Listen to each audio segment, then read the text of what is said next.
Hello everyone and welcome to a plant game called Flourish.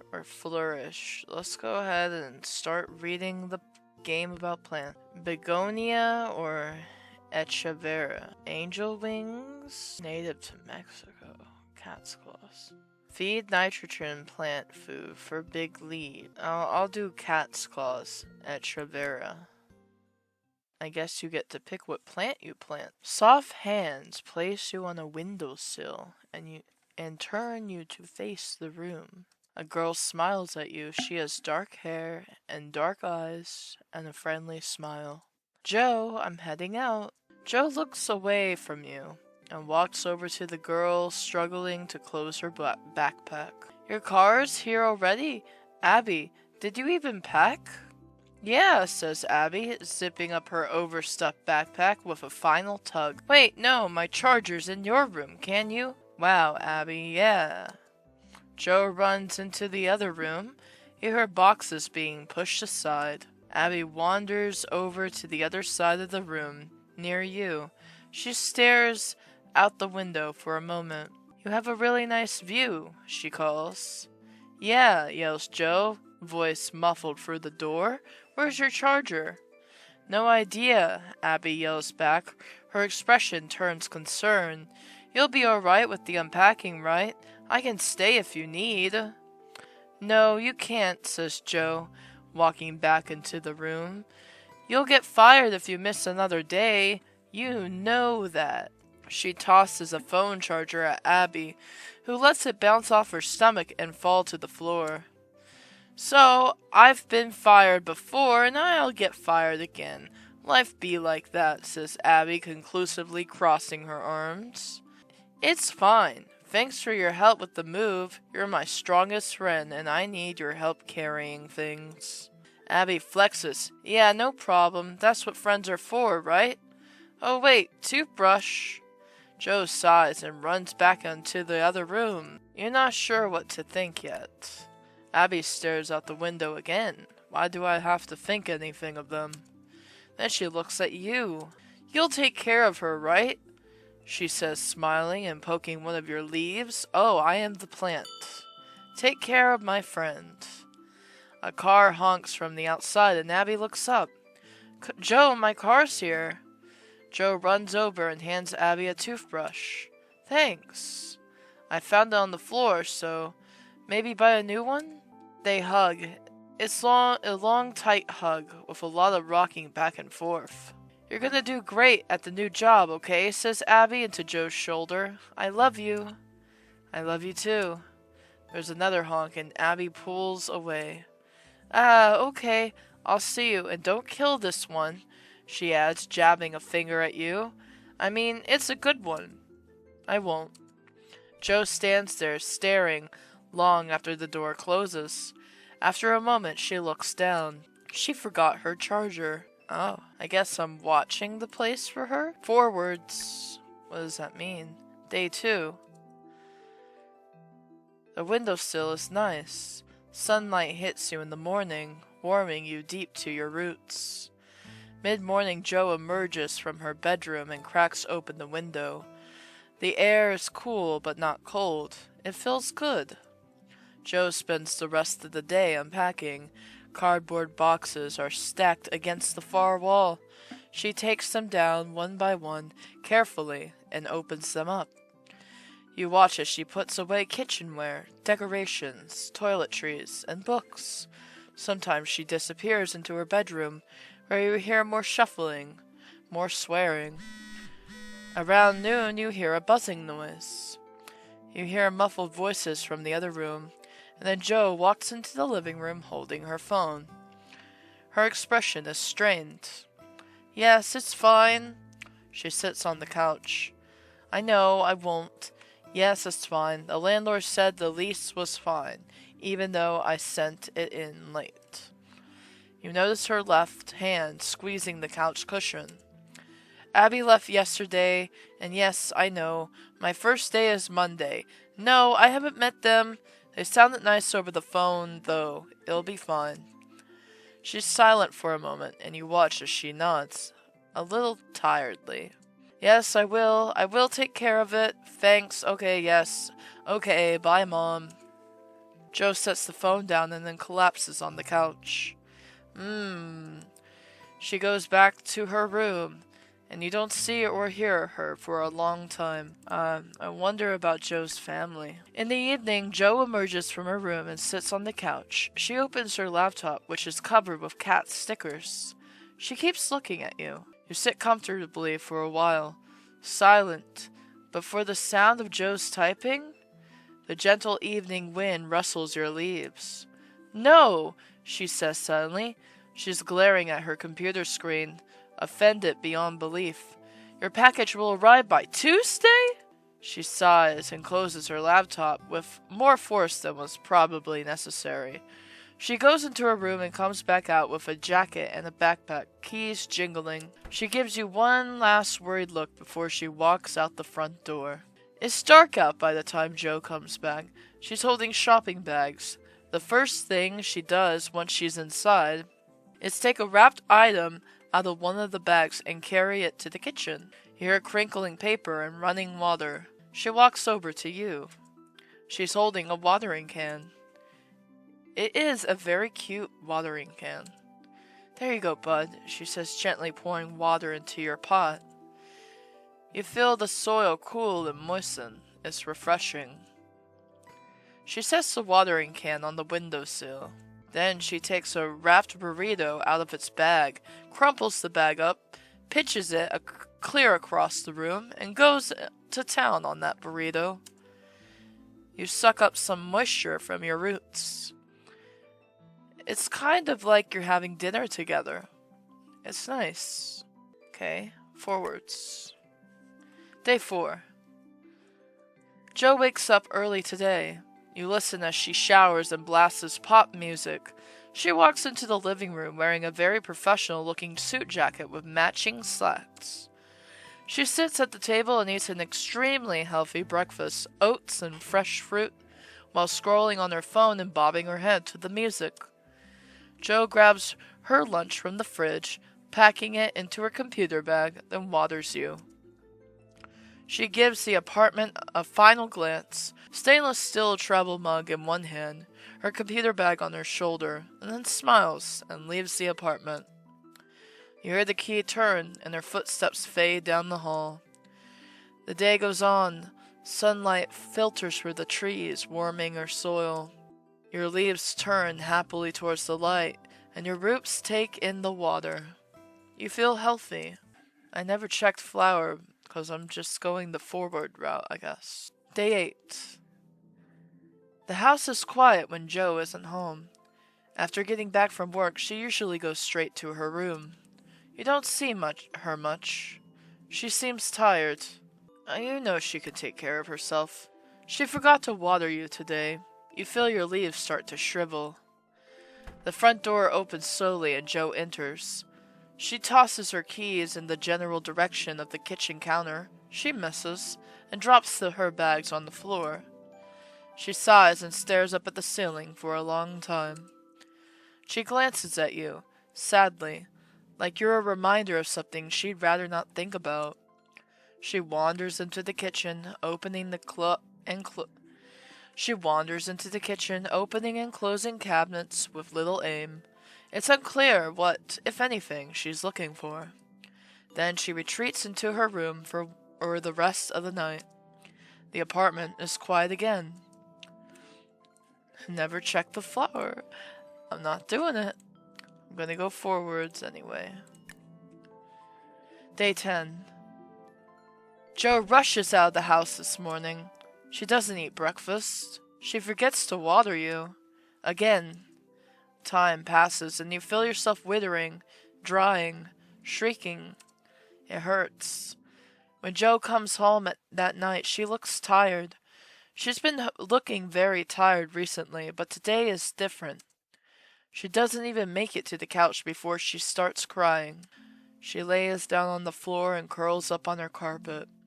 You can't see her face, but you can hear her. One of the sleeves of her blazer slides off, and she doesn't fix it. Eventually she gets up and goes to her room.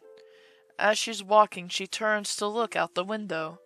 Her big brown eyes are shiny. Her face is puffy and red in the sunset. Evening comes. You are tired and thirsty, but mostly you are sad that you can't help your friend. Forwards. Day 12. You can feel your stems starting to collapse. They begin to wrinkle to conserve what little water is left. The edges of your leaves are drying, becoming sunburnt. The light peeks over the horizon. Hot. Too hot. For the first time you wonder if you'll make it. The bedroom door opens and Jo rushes out. She makes hurried noises in the kitchen. She's late and she knows. There's a sudden crash, a noise of glass breaking and a gasp. Oh no, ah! You watch as Jo runs back to her room. Her makeup running, her work clothes splashed with coffee. Why? You hear her repeat from her room. Why now? As she's running between the kitchen and her room, paper towels in one hand, dirty blazer in the other, the morning sunlight catches her eye, and she pauses. She stares out the window, breathing heavily. I think this was a mistake. She takes a deep breath, steadying herself.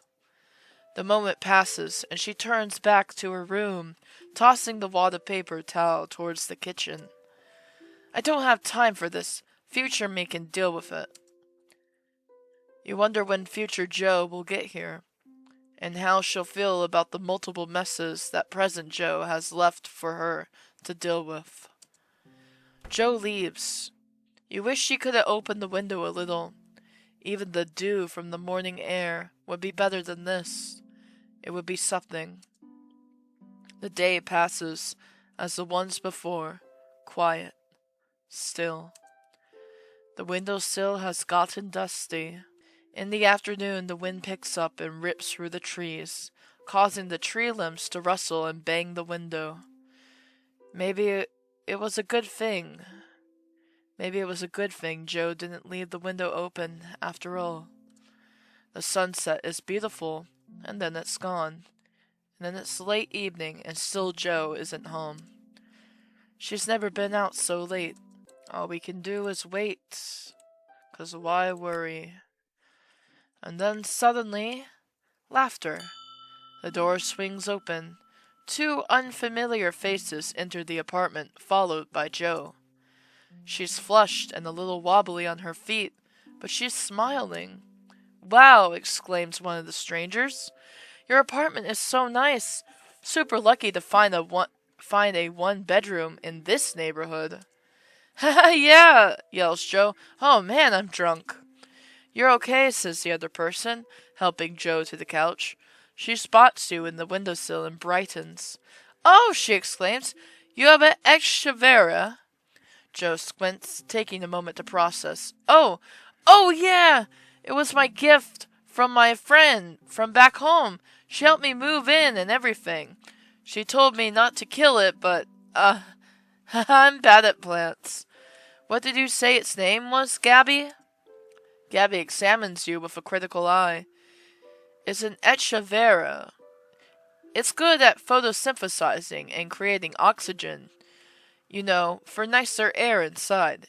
It's super almost dead. Joan groans. Ah, shoot! It can't die, I promised! Gabby dusts off the watering can and holds it out to the third friend. Kai, can you fill this? He takes it and nods. Can do, ma'am. Gabby sits next to Jo and suggests a better watering schedule for you. The relief you feel as the water is poured onto your soil is like nothing you've ever felt before.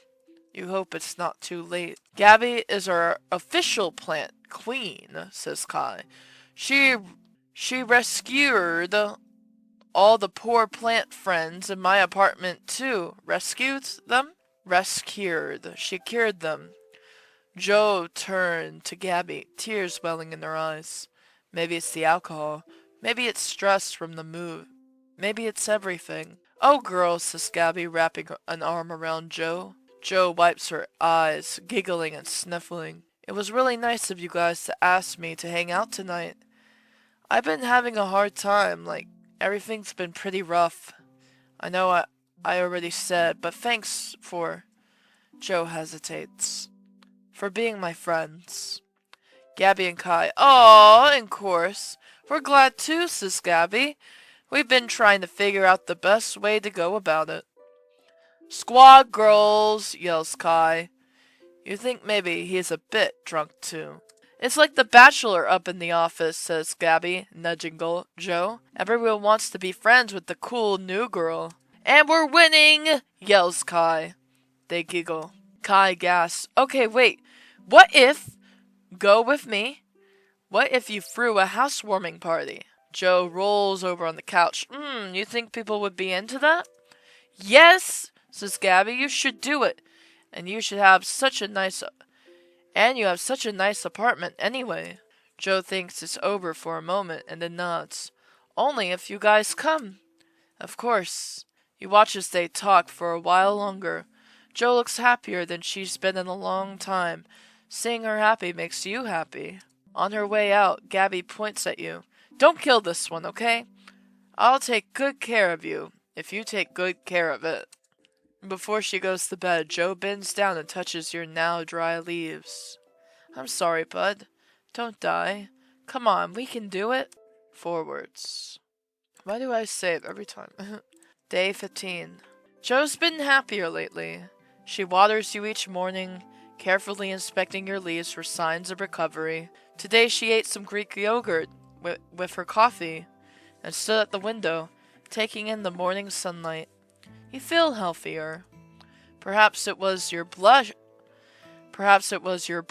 with death, but the world seems brighter and more vibrant than before. Birds chirp outside, and the apartment sparkles in the sunlight. When Joe gets home in the evenings, she cooks dinner or talks to her friends on the phone. She looks healthier, too. You're on your way. Forwards. Day 20. Joe's excited today. She spends most of the day at home, leaving only for a short bit and coming back with groceries and this really cool thing called plant food.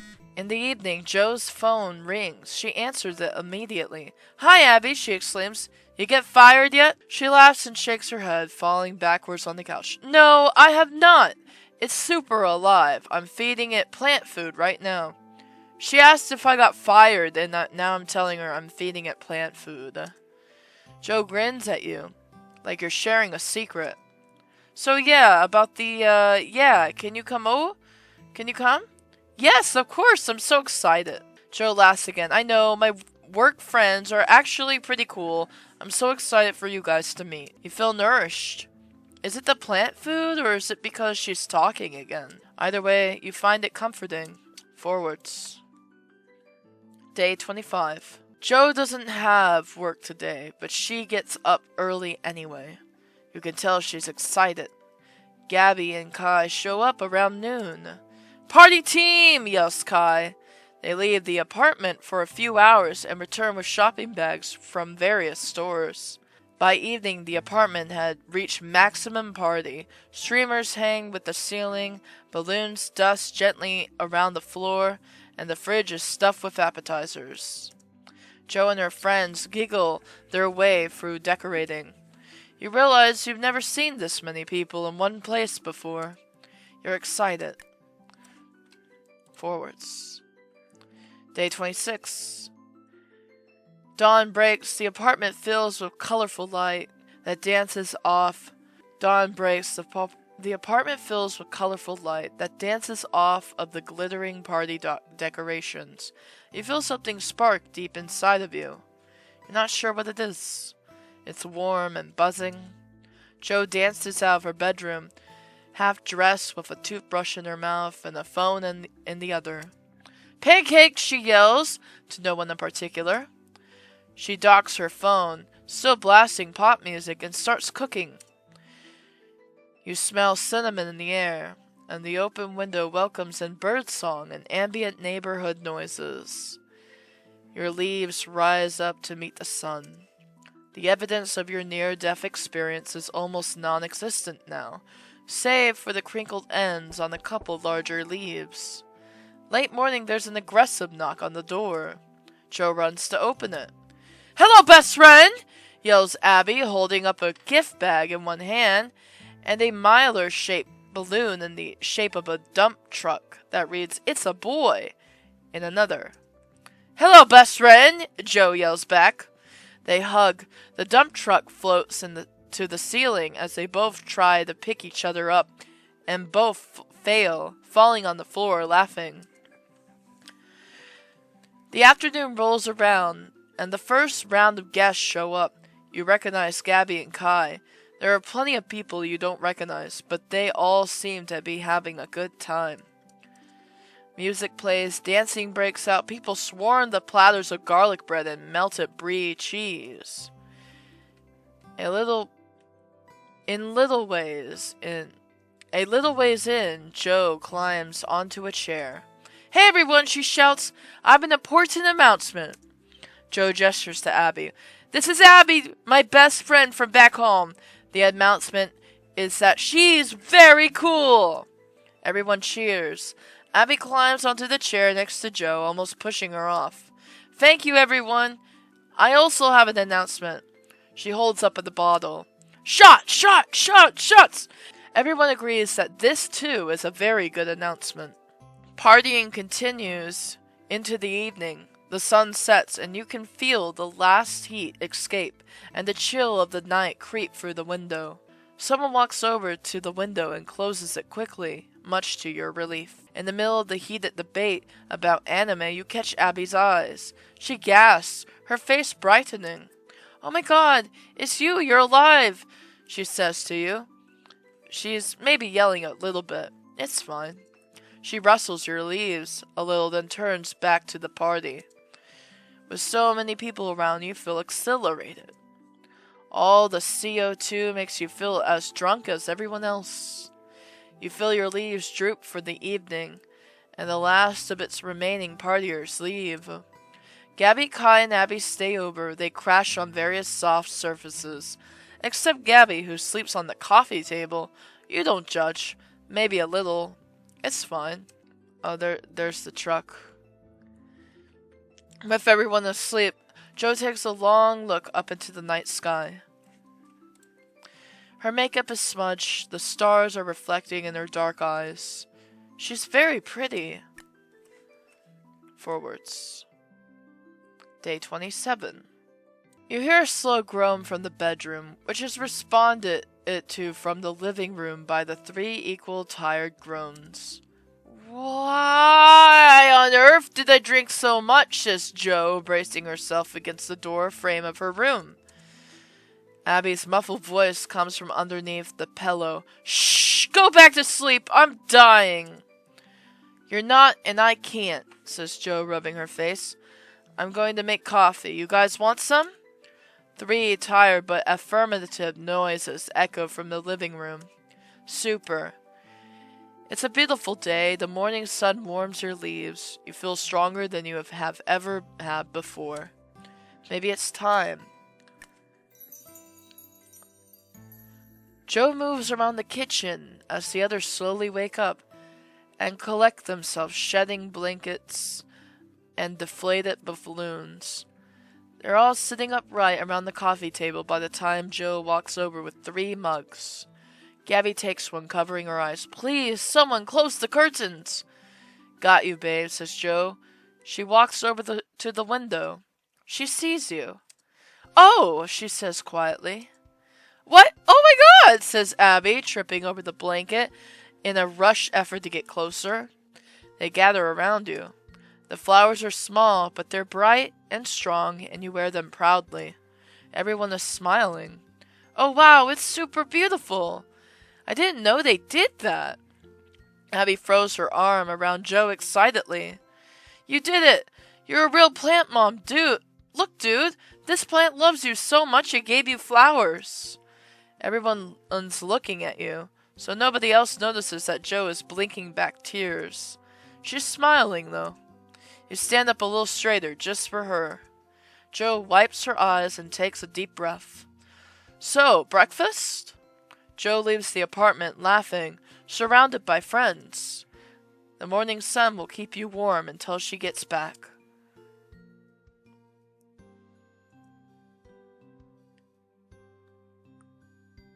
Oh, so this whole time we were just waiting for the right time to flower for Carson.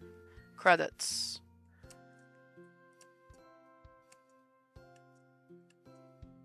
Created by friends for friends. Alright, let me do the other plant. The begonia. You think they're silly. Abby stares out the window again. What if I flower right now? You try to flower, but you fail. You wonder about Joe's new job. Flower? Okay, flower. No, it's not gonna happen. You were worried for her. Flower. Nope, can't do it. Flower. You worry. And then suddenly, oh wait. Oh! She exclaims, you have a begonia! Joe squints, taking a moment to process. Oh yeah, it was my gift from my friend. What did you say its name was, Gabby? Gabby exclaims with a critical eye. It's a begonia. It's good at photosynthesizing and creating oxygen. You know, for nicer air inside. It's super almost dead. Alright, flower? Nope. Flower. Can't flower here. No. Flower here? Nope. Can't do it. Couldn't even try. Couldn't even start it. Flower now. Oh, there's the flowers. You stand up a little straight just for her. Joe wipes her eyes and takes a deep breath. So, breakfast? Joe leaves the apartment laughing, surrounded by friends.